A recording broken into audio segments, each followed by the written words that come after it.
Vargas med en god bold. Det er også godt slået, og 1-0 til Betis efter 10 minutter. Og det er selvfølgelig Rubén Castro, der scorer. Hvem ellers? 13.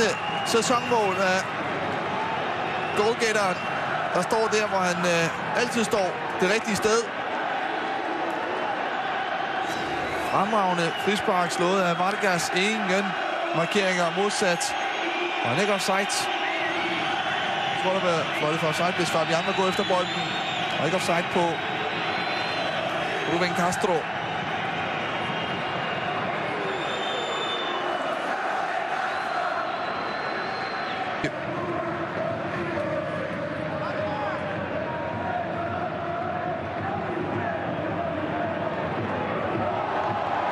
Ting fra Muson, der har været rigtig god i starten, og så 2-0 til Betis.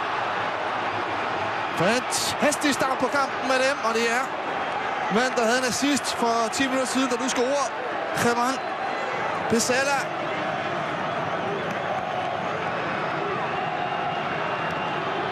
Kanonstart af Sevilla-mandskabet, scorer sit andet sæsonmål. Pesela, den tidligere River Plate forsvarsspiller.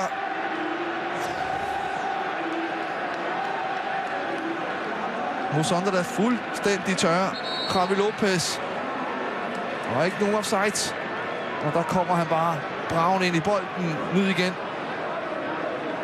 Muson, der gør, hvad der passer ham.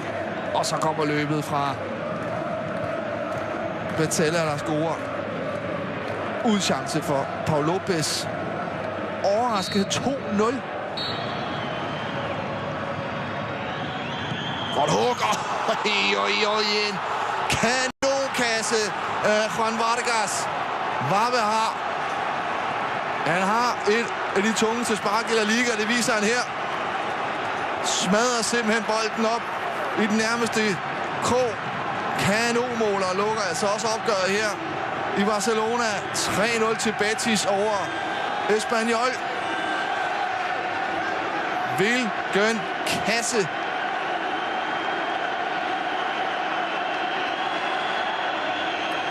Han blev bænket i starten af Pepe Mel, fordi han ikke er vant til at spille Barca i en 4-4-2. Kom vi fra 3-5-2 i Fiorentina. Men spark til leder, det kan han, og det viser han her.